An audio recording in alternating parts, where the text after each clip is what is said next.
and welcome to Moonstone Mountaineer. My name is Gina, and I'll be your guide for today.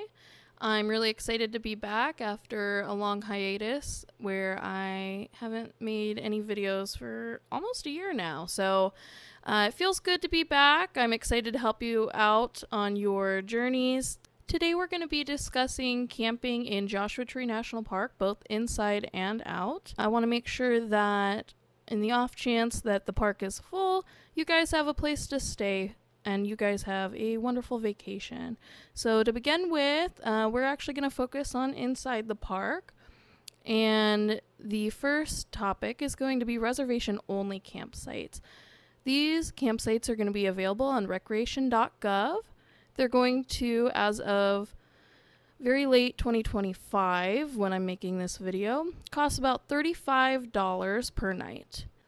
Now, a quick note on all Joshua Tree campgrounds. It is good to know that there is going to be no electric whatsoever in any campsites.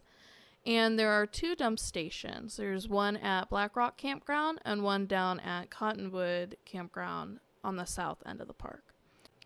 Black Rock Campground and Cottonwood Campground, as well as Indian Cove Campground, are what I like to call the outlier sites because of their location. If you pull up a map, you'll notice that these campgrounds are a bit far away from the main hustle and bustle of the park and away from the main attractions in Joshua Tree.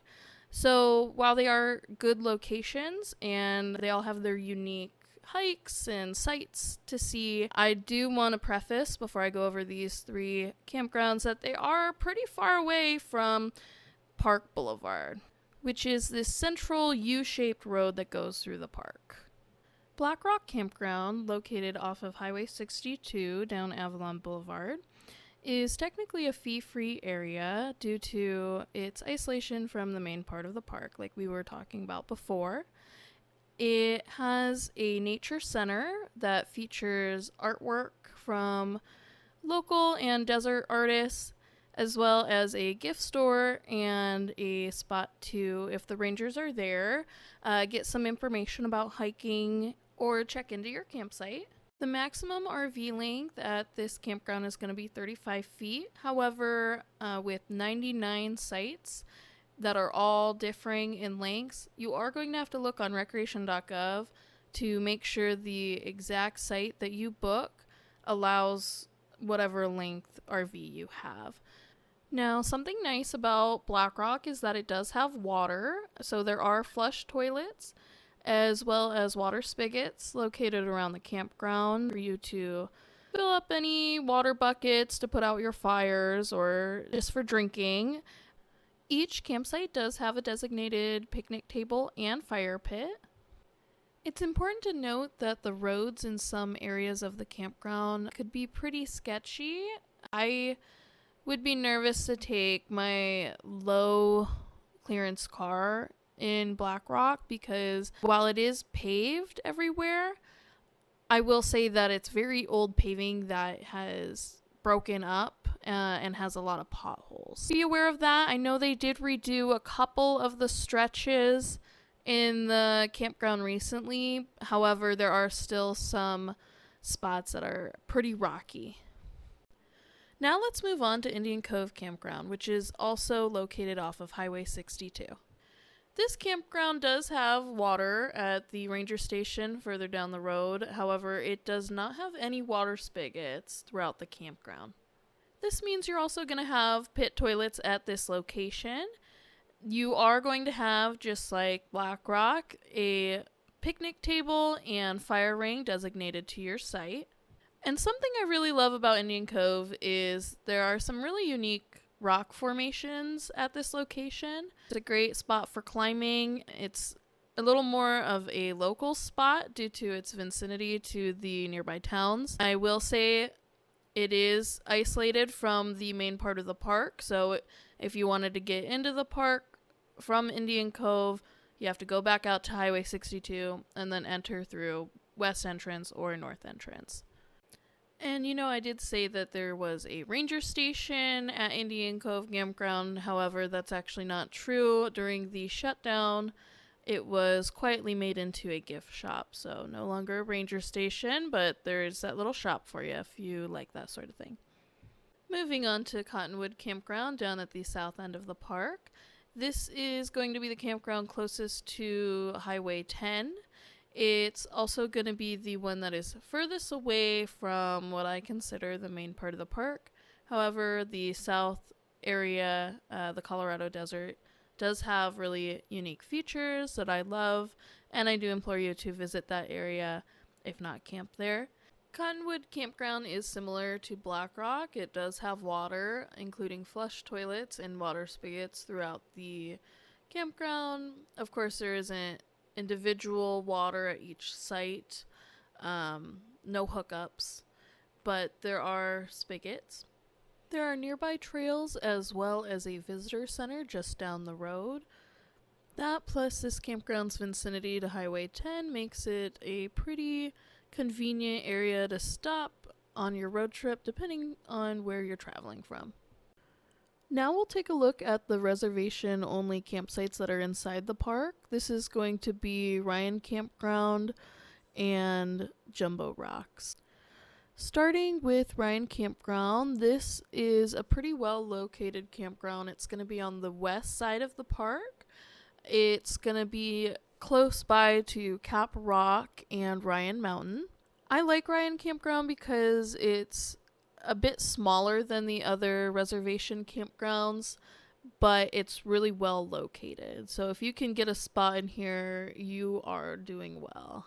The closest water is going to be at the west entrance station, which is about 30 minutes away. So make sure you bring water for putting out your campfires, for any drinking water, any other reason, because it is absolutely dry in there.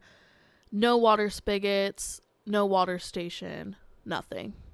Now, Jumbo Rocks, which is going to be closer to north entrance, this is a much bigger campground. It's almost 3 times the size of Ryan, and I will say it gets pretty noisy in there. It's pretty busy. If you wanted to feel more secluded, I wouldn't recommend this campground, as a lot of the sites are kind of stacked right on top of each other. Again, there is no water inside the park, so your closest water is actually going to be over at the administrative buildings once you exit out of north entrance, right down that road.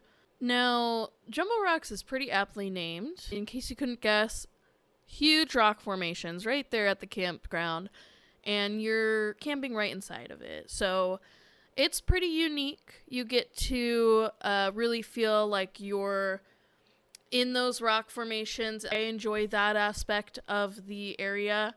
I will say I've seen a lot of coyotes at that specific campground. I think it's because it's such a large campground and there's so much to manage. It's pretty easy for the coyotes nearby to smell the food.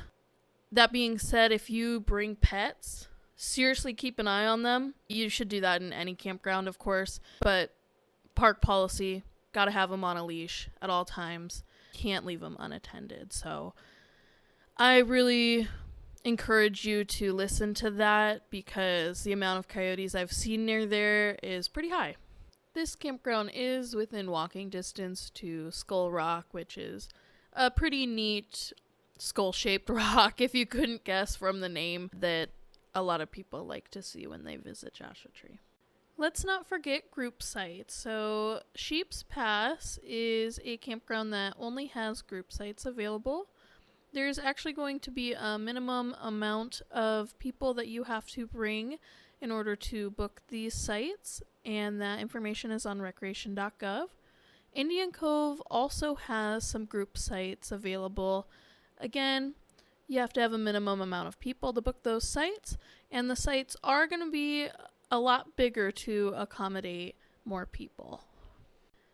And now it's time for our first come, first serve campgrounds. That's going to be Hidden Valley on the west side, and White Tank and Belle over on the north side.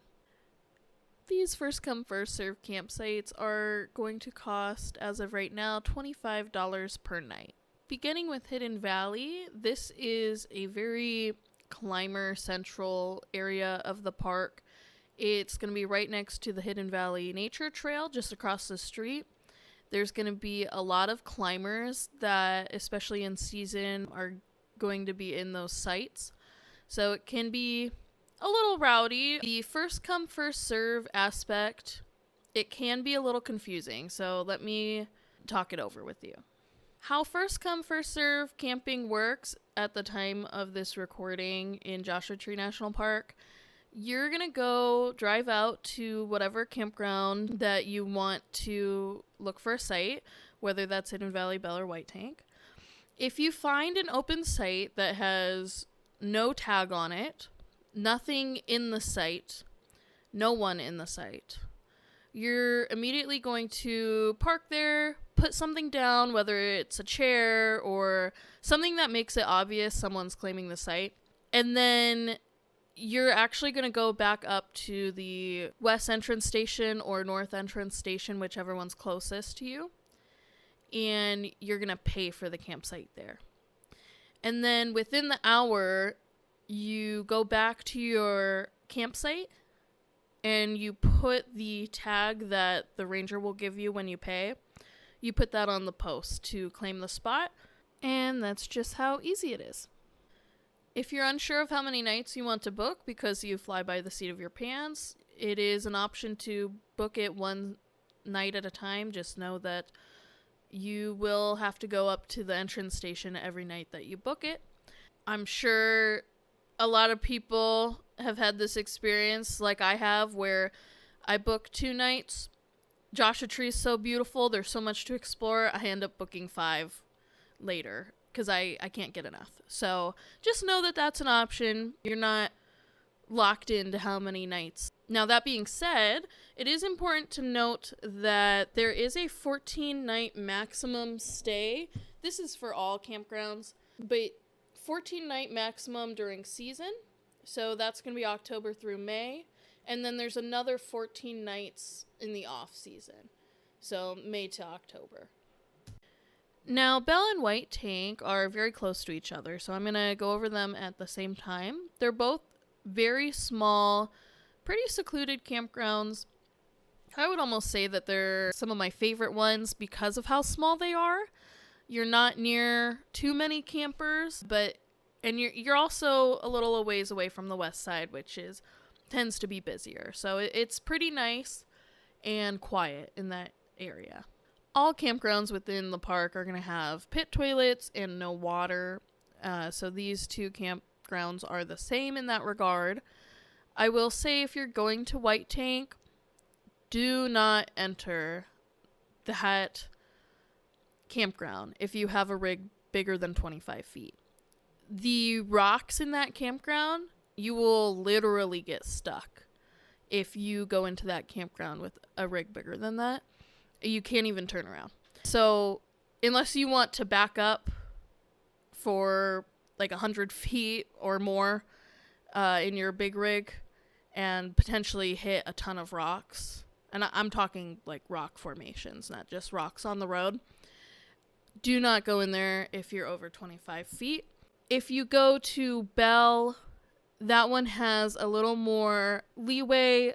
You can actually enter with a 35-foot rig. These sites work the same as Hidden Valley, just find an open site with nothing in it, no tag on the post, nothing left in the site, put something down to claim it, and then go back up to the entrance station to pay.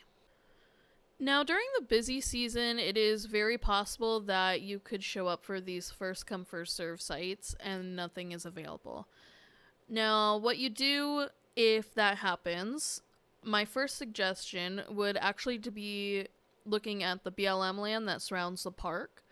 There's a couple good options for you just outside some of the entrance stations. Your first option is going to be outside of the south entrance down near Cottonwood.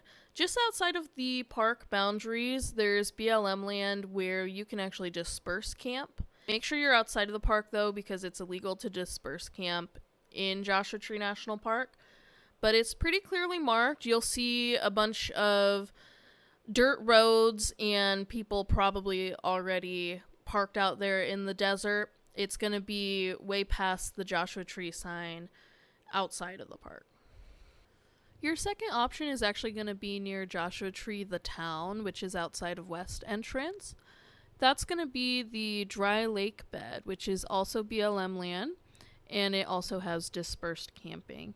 So if the park really fills up and there's no other options, those are some last minute options you can go for if you really have no other choice. Alright, that just about does it for camping at Joshua Tree National Park. Thank you for tuning in. If you have any questions, please comment down below. I love answering those questions of yours. And if you wanted to share any moments or how fun your trip was, I also welcome that. If you thought this video was helpful, please like and subscribe. It really helps me out. I am a small creator that likes to bring good information to you guys. I hope you have a wonderful day, and thanks for visiting Moonstone Mountaineer.